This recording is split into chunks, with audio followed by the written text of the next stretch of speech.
Welcome to the Red Sneaker Writers Podcast. News, interviews, and writing tips for people who are serious about having a writing career and want some practical knowledge to help them achieve it. Your host is the nationally best-selling author of more than 50 books, William Bernhardt.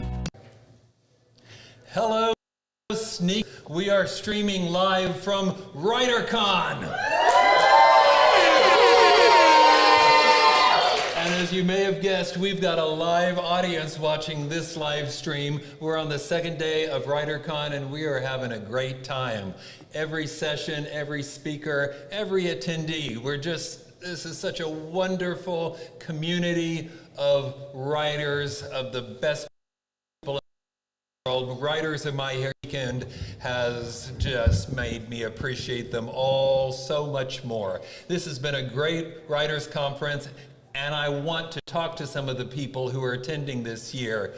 But first, Jesse, my co-host and sound engineer. Hello. This is your first WriterCon. What do you think? Oh, it's been great. Yeah? I definitely like having both my presentation and this live podcast on the same day. It's very good for my nerves and my stomach. You're here. We want to get, the most that we can out of make the most. All right. My interview guest today is our keynote speaker at WriterCon and the fabulous award-winning author David Farland, sitting right to my right here. He's a fantasy author and a renowned advisor, writing coach, author of $1 Million Outlines and several other wonderful books on writing. We're going to talk to him more later. We're going to talk to the people here at WriterCon, but first, the news.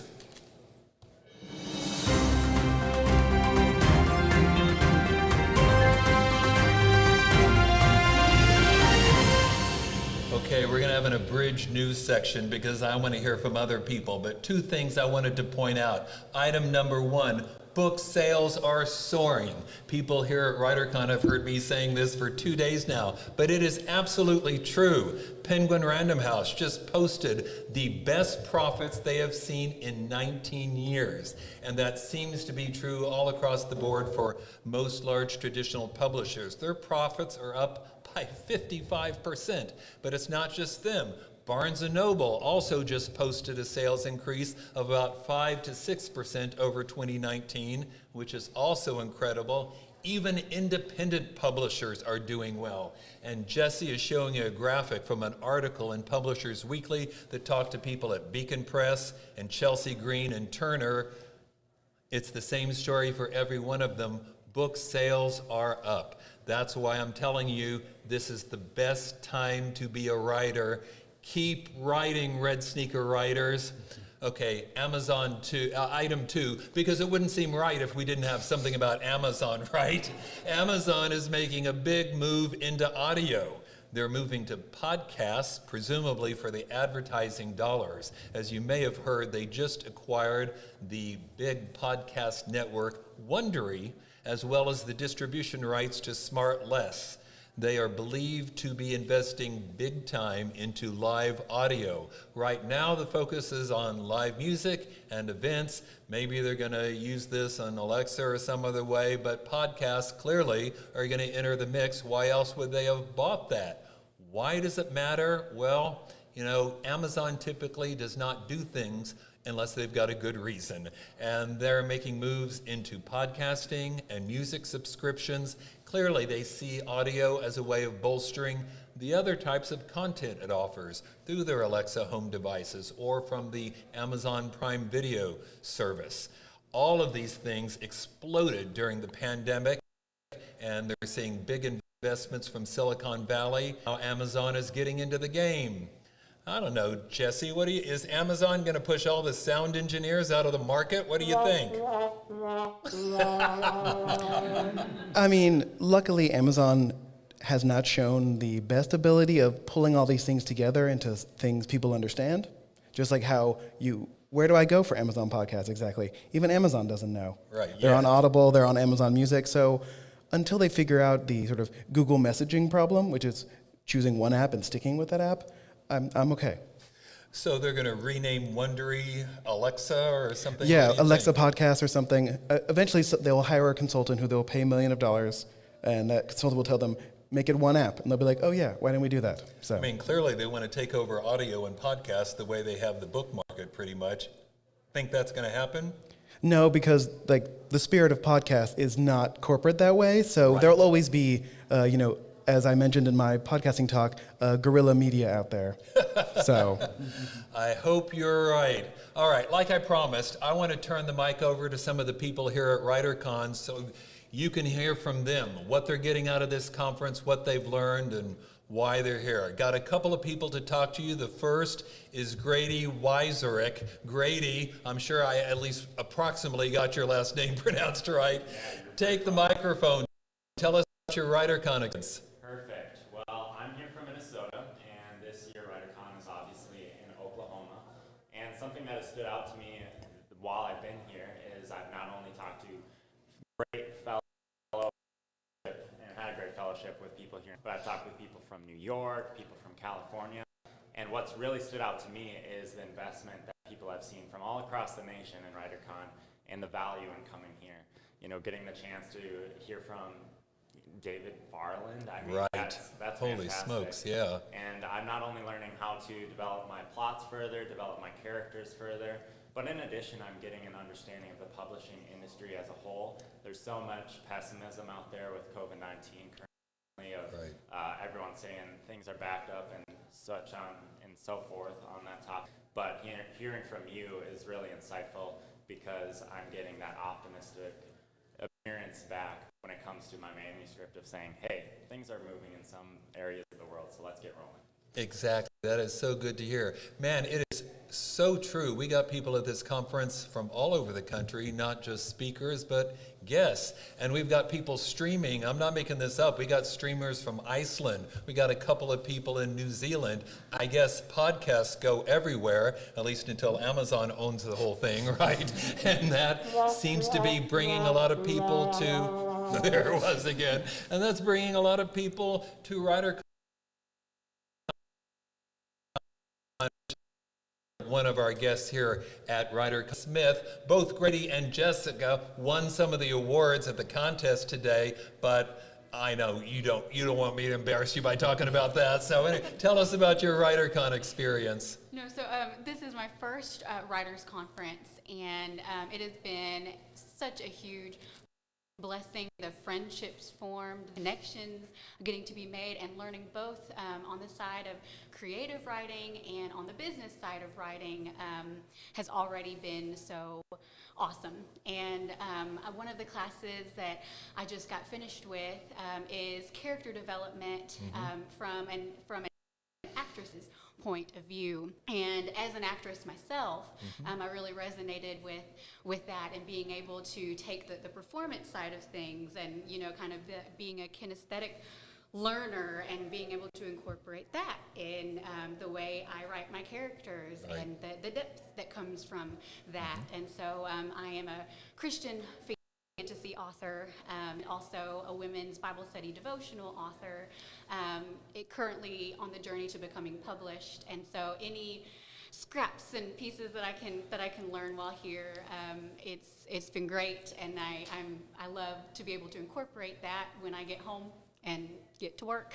Fabulous. Thanks for sharing, Jessica. You know what I really love is you kind of talked about the art and craft of writing, which of course many of our sessions are discussing. Grady talked a little bit more about the journey toward getting published and getting agents and marketing and figuring out what you're going to do next. Okay, I've got a book, now what? And of course, we cover it all at Writercon. 4 sessions going on at every time period over 3 days, and then bonus classes on Monday. So I didn't actually plan it. Everybody will think that I will, but it's wonderful the way that it worked out. Thanks so much for sharing. All right, I know what everybody's ready for.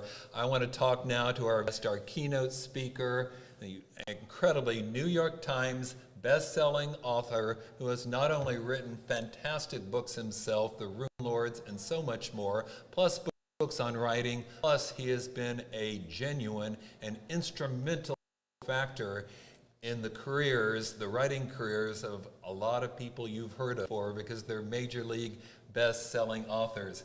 David, welcome to the podcast. Thank you. I'm excited to be here. Thank you so much for being here. All right, we have a traditional first question here on the Red Sneaker Writers podcast. If you could give one piece of advice, I know you could do more than one, but that would be too easy. So the tough question, if you could give them one piece of advice, what would it be? I believe that the best way to learn writing is to actually sit down and write. You're going to learn from your mistakes, but you're also going to learn to incorporate all of the new tricks that you're trying to learn. So you basically are really practicing what you are studying. Mm-hmm. How do you have time to do as you do? I mean, you're doing your own writing. I know you're mentoring a lot of people on a regular basis. You've written these books on writing as well as your selling novels. I mean, make all that happen. Methamphetamines. No. Seriously, I've always just been a workaholic, and I love what I do. You know the saying that if you love what you do, you'll never work a day in your life. So I try to avoid work as much as I possibly can for 18 hours a day. Okay, let's break this down piece at a time. I know a lot of people listening will be interested in success stories. So let's first talk about the teaching and coaching, and then we're going to talk about your own books. All right, you have worked with Sanderson, right? Mm-hmm. You've worked with Stephanie Meyer. Mm-hmm. You were an instrumental, one thing at a time. We'll get to Harry Potter in a minute, but how did all this happen? How did you get in touch with all these fantastic authors? You know, sometimes I just feel like it was luck. You know, I mean, you start... Their luck, I think, but go ahead. You start teaching, and one takes off, and other ones take off, and all of a sudden I looked at it, and I had, a dozen people who are #1 New York Times bestsellers, and who my students, plus over 100 others who are New York Times bestsellers who hit #1, along with others that aren't on the list but are still doing quite well. And it's just sort of, I've just been doing this for years, and I just seem to get in contact with people with a lot of talent and hard work ethic. Yeah, give me a ballpark. How many people would you say you've worked with who are now successfully published authors? Well, early in my career, back in the 1990s, I reached a point where I was working as a lead judge for one of the world's largest writing contests. You're talking about Writers of the Future? Yes, and I used to send out critiques to people, and I realized one day that I had over 100 people who had written me feedback who said, I followed your critique, and great, I sold my first short story. And when I got to about 300 or 400 of those back in 1995, I quit counting.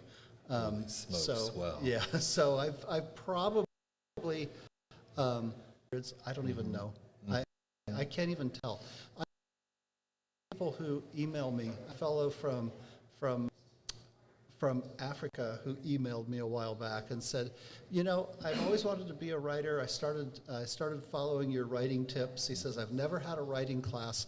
I just wanted to thank you. I just sold my first book for $400,000. And I'm just like, okay, that's great to hear. But where's your cut? But honestly, right? I can't remember his name. So, but you get that kind of thing where there's just a lot of people that you affect, and you have no idea. When you do this podcast, you don't know who all you're talking to, and that's the same way I've been for many years. Oh, man. So I think you said during the keynote that Brandon Sanderson was one of your first students when you were at Brigham Young, right? Yeah. Mm-hmm. I had been working with Writers of the Future, so I had a number of students who've gone on and done quite well from there. But Brandon was in my very first writing class at Writers at Brigham Young University. We had Dan Wells, who came in the next semester, and then Stephanie Meyer the semester after that. And yeah. They must have been kind of sorry when you decided to leave. Well, yeah, I went to Hollywood, but we had Brandon take over my writing class. So, really? So they've been doing quite well. Oh, fantastic! Is he still teaching then? Yes, he is. Oh, that's wonderful. Okay, tell us the Stephanie Meyers story, because I think this, it will put any doubters to rest, because you really helped steer her in the right direction. Yeah, Stephanie was an excellent writer, and I remember looking at one of her early stories and thinking, this girl has a really great talent for character voice. And I thought, she could even be dangerous if she got an idea that she loved. And she asked one day, she asked me after class, how do you write the best-selling young adult novel of all time? And she was a very passionate and intelligent person. Ambitious, I'd And say. ambitious, Yeah. okay? And my first thought was, are you sure you really want that? Because you're going to get fans out, driving you crazy. But we sat down, and I said, well, okay, I was studying audience analysis, and I said, here's a way to do it. I said, if you write a book with a female young adult protagonist who is the age of 16, who goes to a new town and meets someone there who has magical powers or some other special powers, so that he is at once both a character who arouses a sense of wonder and romance. If you can two, you're going to have a very potent combination for 16-year-old girls. And I said that's the key to writing that book. And of course, now in New York, everybody's trying to do that, but they don't understand what it is that they're actually trying to hit. Stephanie blended romance, wonder, and adventure pretty much perfectly in her books. Well, kind of mixing genres, am I right? Which is only going to expand the audience, right? Exactly. The more genres that you can blend in, the more you'll expand your audience. I mean, when you normally hear people talk about vampires, they're thinking about a Hungarian guy in a different, not asking hunky teenagers who sparkle when they go outside, right? That's right. That's right. But Twilight turned out, despite having vampires, to be really not so much horror as romance and adventure, which is, so there's a little bit that's unexpected and a lot to expand the audience. Precisely, yeah, and a brilliant job with that. And we took a basic concept, and she just ran with it and did a great job. That's really impressive. All right, in another one of your careers, I know you also played a role in the American distribution of, what's that series with the kid and he's got the thing on his, Harry Potter, right? Yeah. Well, tell us your Harry Potter story. Well, I was writing some books for Scholastic at the time. I was working on some Star Wars books for them, and I turned in my first little Star Wars book, and my editor, David Levithan, said, the president of the company absolutely loved this. She thought it was the best thing we'd done in 32 years, and so she asked if you might be willing to look at some books and help us find one to push big for next year. And so I looked at about 40 books that they had done, and I basically said, push Harry Potter, okay? And we sat down and we talked about it for a good 2 hours, talking about why I thought it would be a bestseller, and part of it had to do with that large audience, okay? Because it was a book appeal to kids and to grandparents and just as well.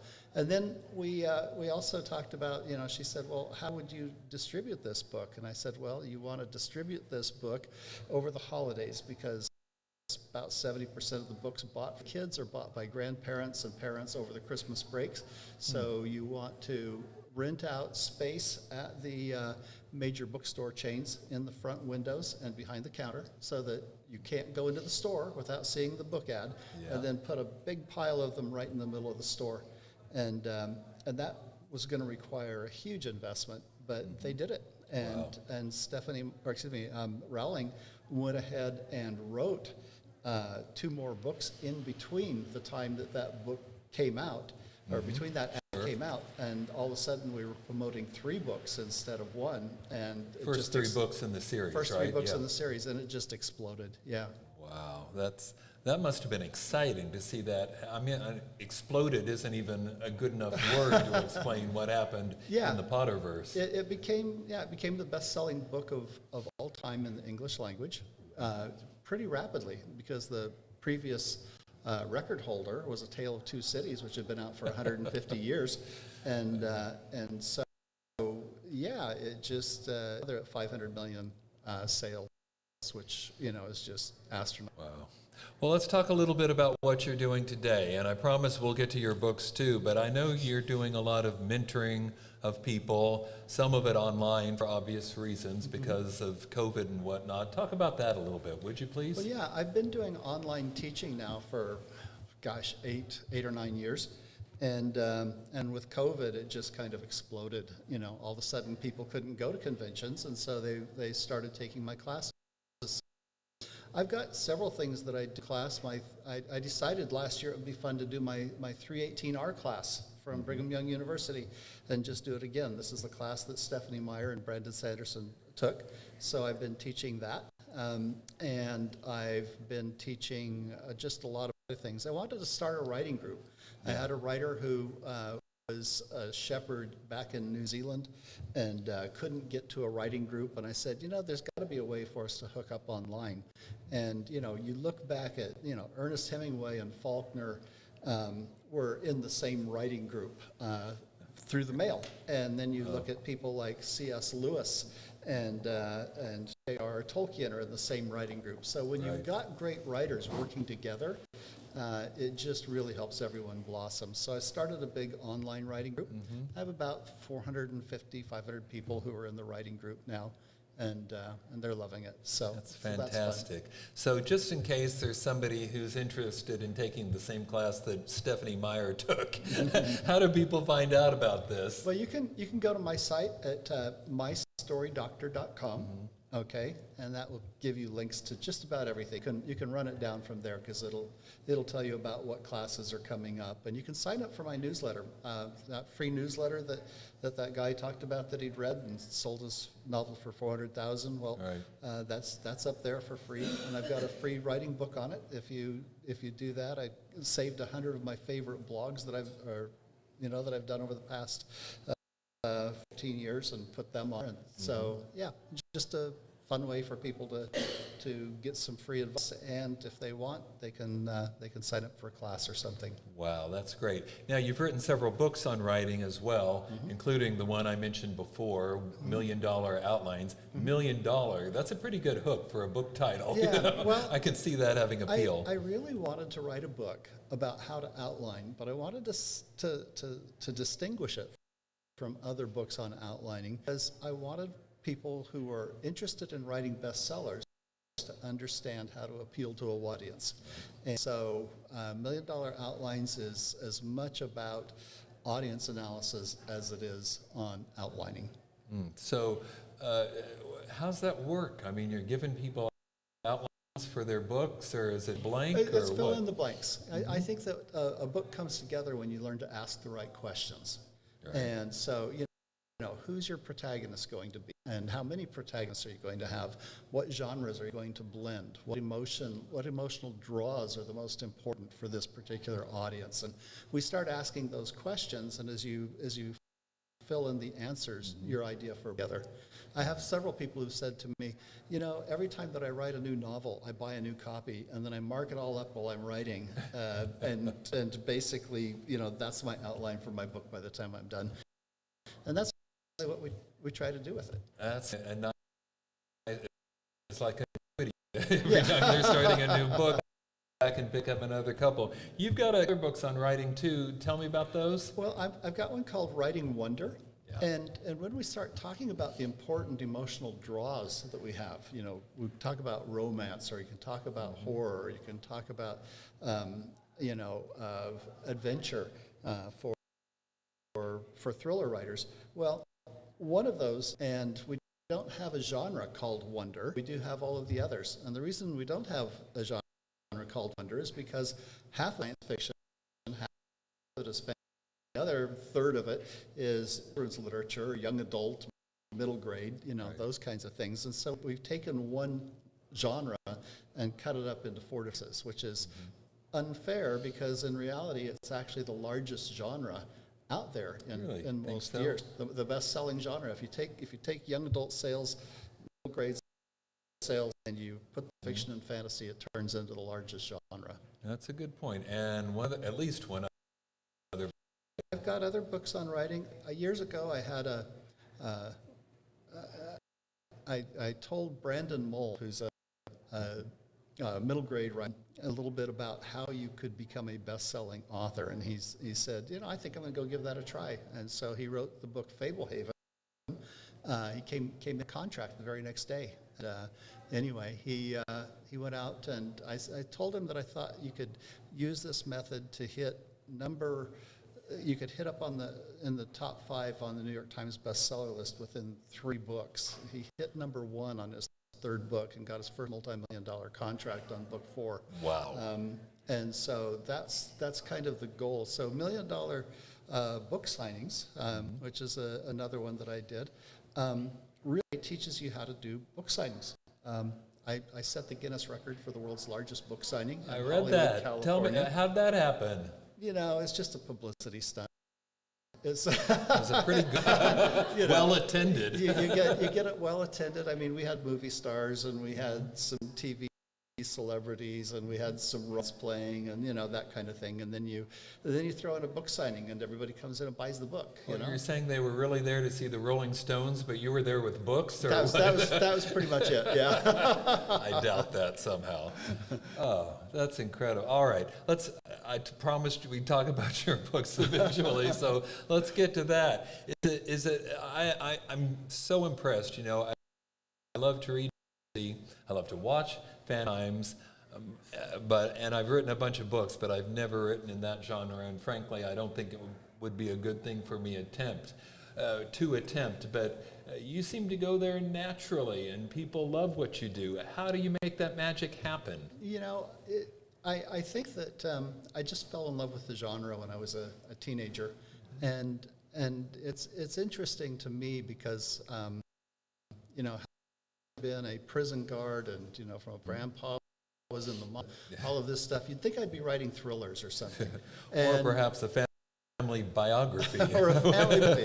Yeah, but fantasy has always fascinated me, and you look in history, and you can go back to Homer, and Shakespeare was a fantasist too, and you look at it and you go, yeah, it's not only a very respected genre and a long-lived one, but it's always been my favorite. So I'm always experiencing a sense of wonder. Even as a pre-med student, I went there because I was always kind of in awe of what's going on in the body, and so loving science and all things nerdy, it somehow just fit. I know the Rune Lords, #1 New York Times best-selling series, right? Mm-hmm. Where'd that idea come from? I had been thinking for a long time about what would make a really cool magic system. Mm-hmm. And I pondered this question for about a year, and I was actually just in Scotland one day, and we were driving past a loch, and all of a sudden, the idea just started pouring into me. I can't explain it. It was it's when you are pondering something deeply for a long time. I believe that what happens is that the right portion of your brain starts thinking about it subconsciously, and when it comes up with the answer, it just reveals it to you. And Einstein was sitting on the toilet pondering math problems when he thought of the theory of relativity. Okay, and it's the same way with all of us. Watson and Crick were Watson was in an elevator, I believe it was, and started thinking about what do those old stairs go that were winding up there, and that's when he, thought of the double helix structure of DNA, and he's like, wait a minute, that's how genes work. Okay, wow. Cool, and so the same thing happens with us.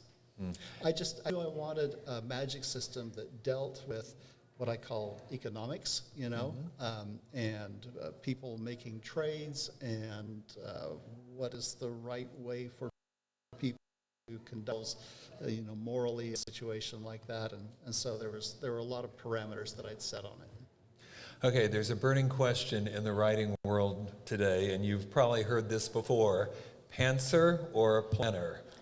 I've done both, yeah, and I've tried both, and being a pantser is a little bit more exciting because you don't know exactly where you're going. Right. And it's also more dangerous because you're more likely to steer yourself into a dead end. Right. So I tend to plot after, writing $1 million outlines kind of gives me away. But I don't plot the entire novel. What I do is I plot my first third of my novel. So I kind of like to know where I'm going. I write that first third, and then I stop and I plot the next third, and then I plot the next third. And the reason why is that most authors, when they plot out a novel, and let's say they've got an entire novel, they plot it out, they get about halfway and they abandon their original plot anyway. They realize that they have made so many little changes that the book has to be replotted. And I remember one author was at a panel with some other New York Times bestsellers, and he said, "Yeah, I just realized that if I plan on getting stuck halfway through, I'll be to it faster, and I can go ahead and write that whole thing." And that just worked out really well. I thought, yeah, why plot a whole novel? Why not just plot it in thirds?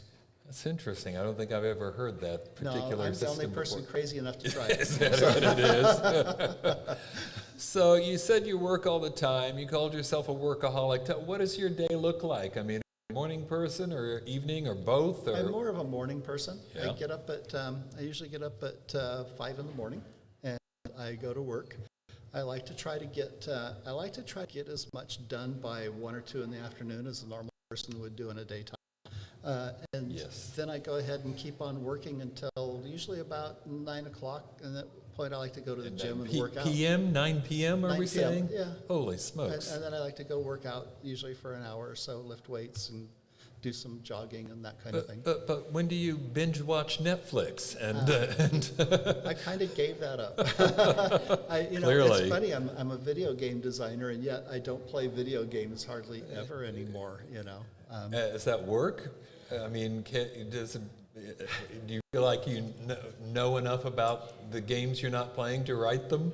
I don't know. My first game that I did was called Starcraft Brood War, and Great game. Just want everyone to know, great game. Anyway. yeah, and that one took off and went ballistic. I've never actually played it. Okay, But you scripted it. But I was the co-leader of the design team, so I invented I worked on some of the creatures. If you ever played it, you know what the Zerg lurkers are. Those were mine. They're based on my Reavers from my Rune Lords novels. So it was a matter of trying to create a game that had a great balance, and it's still used in the final rounds of the World Championship for video game players in Korea and China and stuff like that. So That's super cool. So it's kind of fun. No doubt. All right, so you've been at this writing thing for a while. I'm going to guess, I was talking about this earlier today at the conference, but there's some lessons that you've learned along the way? I mean, things you didn't know on book 1 that you discovered along the way that are important? Well, share some of those. I think that each novel is complete. Each novel is different. I don't like to do cookie cutter novels. I don't want to feel like I'm writing the same book over and over. So each time that I start a novel, the most important part for me is to come up with a character with some conflicts that are really engaging for me, and then let it go where it will, and say, okay, how can I turn this into the most powerful book that I can? I think one of the lessons that I learned long ago was that when you write a book, one of my goals is to have the most powerful ending that I can come up with. And, if you write a powerful ending, people will remember your name so that they can buy your next book. And that's an important thing to do. And so when I start the ending of my novels, I don't look for an ending anymore. I look for the endings, because each protagonist, each character that my readers have learned to care about has their own ending. And so, for example, I wrote a book called In the Company of Angels that, I had 180 characters in there who played minor parts. And as I started finishing up the novel, I realized I had to deal with a lot of these characters. I had to deal with 35 or 40 of them and write about what actually did happen historically to them, and why they ended up being fascinating. And some of this stuff was so good as far as the history really did happen that I couldn't have made it up. You know, if you make it up, it sounds unbelievable, but in real life, it really happens. And so the point of that is that, you know, I got it so that I had my readers crying for the last 250 pages, and you know, if you can keep crying for 50 pages, doing fantastic. If you can keep them crying for 100 pages, you know, you're monumental. So that's what you're after, is to create that powerful emotion as much as you possibly can. That's fantastic. All right, one last question. What should we be looking for from you next? What's next from David Farland? Well, I'm working on my final book in the Rune Lord series. Ninth book is called The Tale of Tales, and I'm just excited to be doing that right now. I'm also working on a book that's a historical novel called, it's set in Fiji, and I tentatively working title is called Love Among the Cannibals. So it's a romance, I guess. It's a romance. Yes. It is. It's a romance set in Fiji. It's about the first one of the first white men who went to Fiji back in the 1800s. Wow. And it's a true story. And once again, I couldn't make it up because you wouldn't believe it. Okay, when that comes out, will you come back on the podcast? Sure, I'd be happy to. All right. David, thank you so much for being our guest at Writercon this year. You really made it something special. Well, thank you. I appreciate it. All right, please rate or review this show wherever you get podcasts. It really does help us get the word out and help other people find the podcasts and everything else that we're doing. You can follow the podcast so that, you know, it's automatically downloaded for you each time we load a new episode. And if you click like on the video version or you subscribe to the William Bernhardt channel on YouTube, you'll be alerted every time we're live streaming a new episode. So, until next time, keep writing. And remember, you cannot fail if you refuse to quit. And next year, join us at Writercon. We're having a great experience, right?